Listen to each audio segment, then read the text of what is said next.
it's like once they break you down with them, once they get you to think and believe there's no way of escape, and they get all of these enablers, all these people, or convince you that there's nobody else, nobody like you, or nobody to help you, nobody to believe you, and that's when they got you as their puppet to do their bidding, to speak through you for them, to where it's you in the forefront and them hiding in the background. And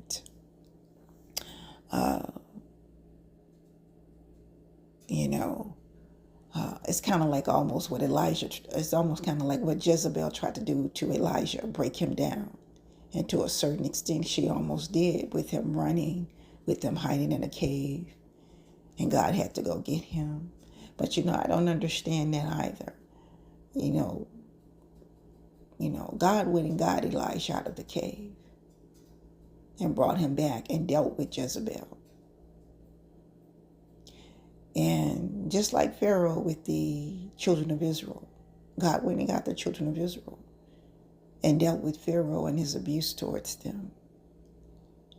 But all these people that I've encountered in my life, that I couldn't pick up on what was going on when I was young, if you listen, people are trying to give hints and clues or throw out little hints to you that, hey, I'm being abused, but I can't say too much because I'm surrounded. And they don't look like abusers. They look like mothers, fathers. They are the ones who have a high ability to flatter individuals, always doing excessive things, like wanting to buy gifts and do things for individual to buy people's affection and stuff, or always trying to make themselves appear good and everything, and they're not. You can never get them, these abusers, you can never get them to disagree with you about anything, because they're always agreeing with you about something, because they're trying to win you over. They need to win you over. And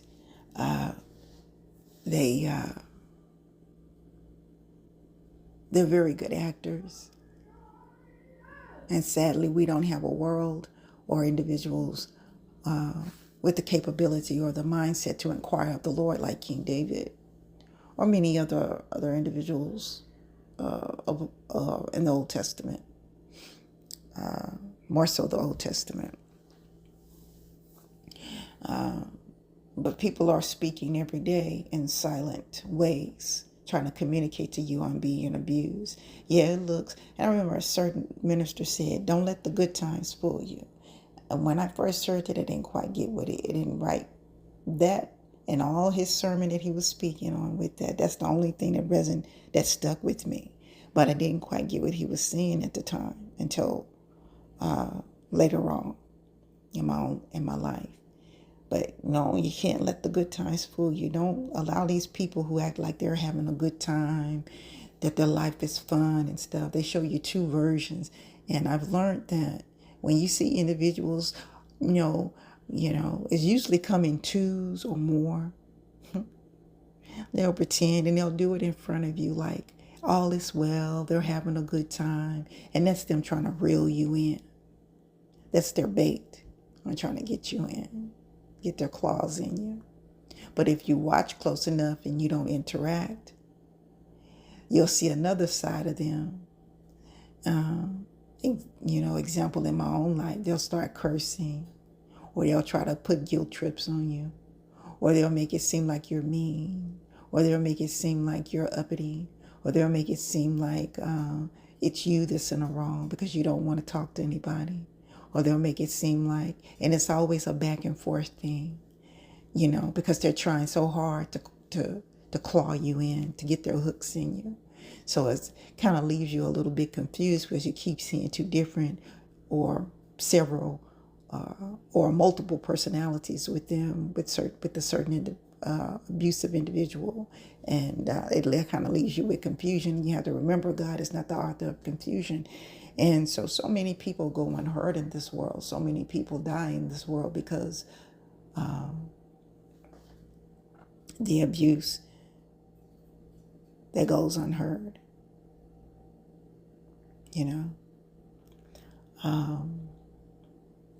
I'm like, God, what's the point of, you know, do you rescue or do you not?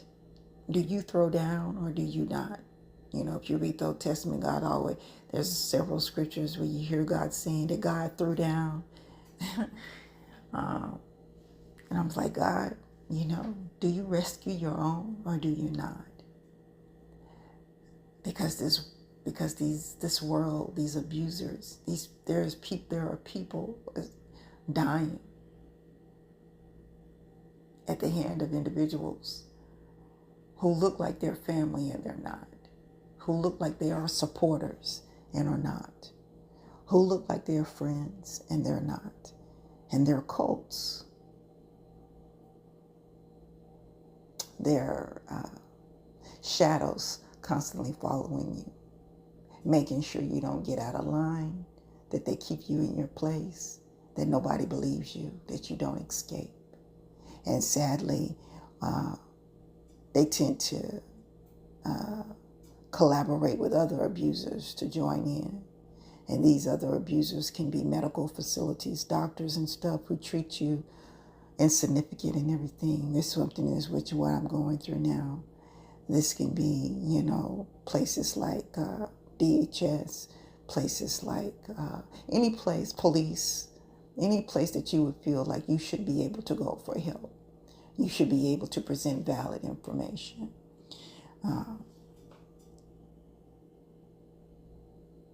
To help you, but they don't. And God forbid if they know each other by chance. God forbid if they have some type of connection or something that they're relatable to. They're going to dismiss any proof or truth that you have because they communicate so well with the abuser. Abusers have a quality, and I don't mean it in a good way, of communicating with individuals using great swelling words and, you know, saying things that would deter the individual whom the victim went to for help, to deter their mind or their hearts from helping them.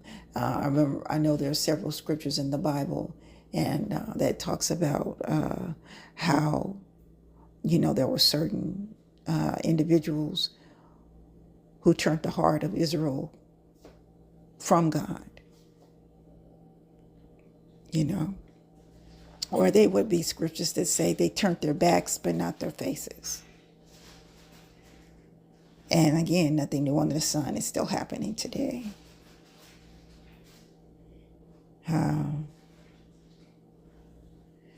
You got some very mean individuals who try to present themselves as being strong, direct, and tough by telling you, oh, just get up and go on with your life and get over it. And they have no idea.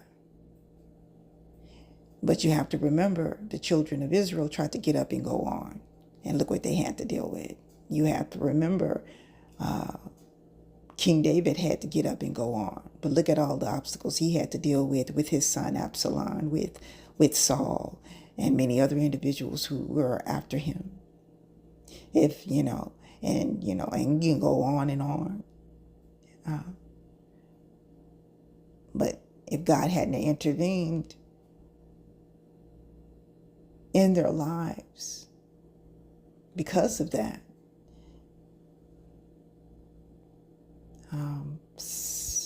a lot of things would have turned out differently.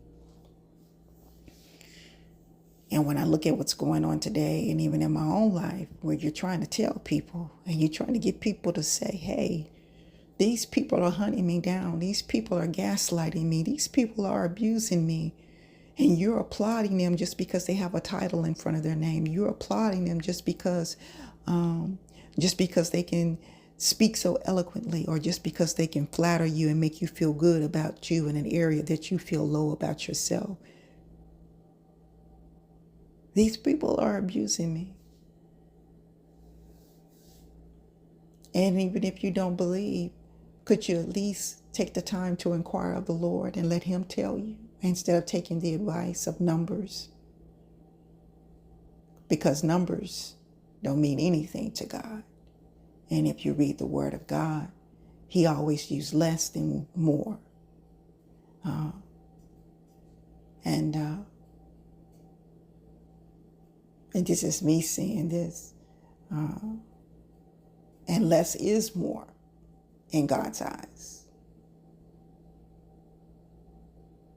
You can tell that by the life of Gideon with the 300. You can tell that with the few disciples that Jesus had, even though he started out with many and he ended up only with 3.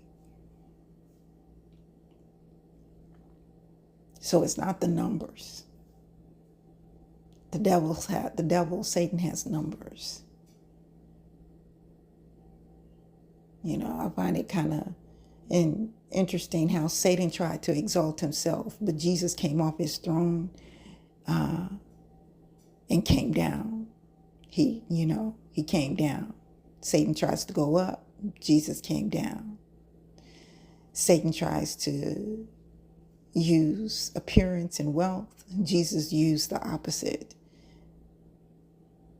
The Pharisees and Sadducees expected him to come in one way, and he didn't come in a way that they would expect, so they rejected him. Nobody's listening or taking the time to watch and see, not just in the natural, but definitely in the spiritual aspect of it all. So, and it can be suffocating.